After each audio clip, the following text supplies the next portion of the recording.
Hey gang, Dr. G, the Imaginarium.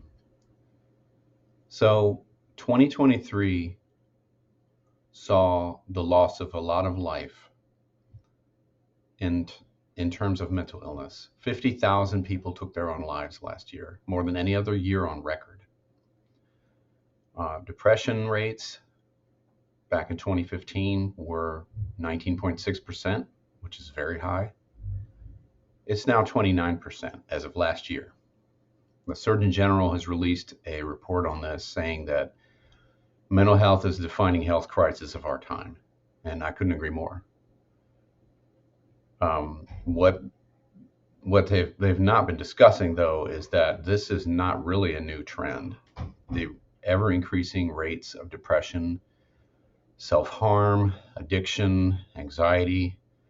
This has been going on for decades, if not the last 100 years, perhaps even more.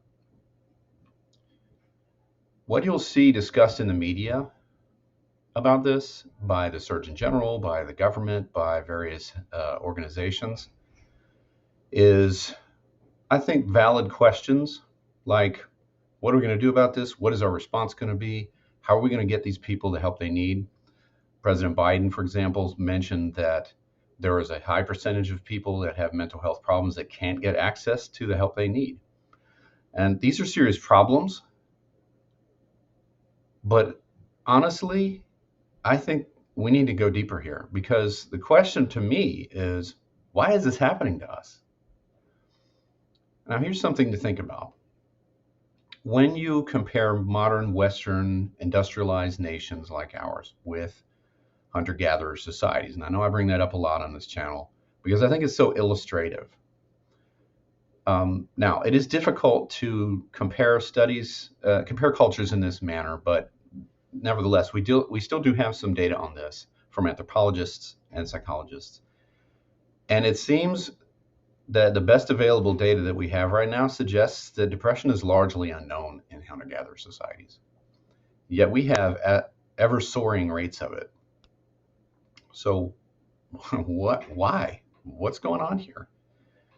Now, I have obviously a lot of reasons why I think this is. And yet,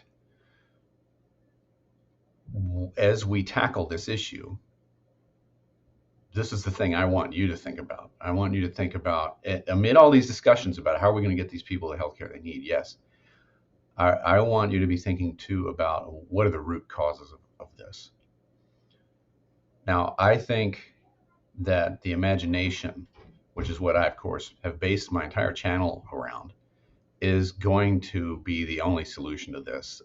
The imagination, of course, is not something that exists to create wild fantasies and ego fantasies and things like that. It evolved. It's a tool. It's the essence of what I think makes us human, really. And it's behind all acts of creative problem solving and thinking outside the box. And that's what we're going to have to do to tackle this issue. Now, this year, I'll be coming out with a book that I'll be talking more about in future videos, where I am directly addressing this problem. The mental health crisis of our time that the Surgeon General brings up is the subject of my new book. We're going to be opening up the floodgates on this one. And it's going to take, I think, everybody thinking as hard as they can about how we're going to deal with this, because I think the problem goes very deep. It goes back very far, and it reaches pretty much every aspect of our society. People take their own lives for the most part, and some people may find this controversial, but for the most part, people don't want to really die. When they have thoughts like this, they don't want to act on them. What I've seen clinically is more about is loneliness and isolation and disconnection.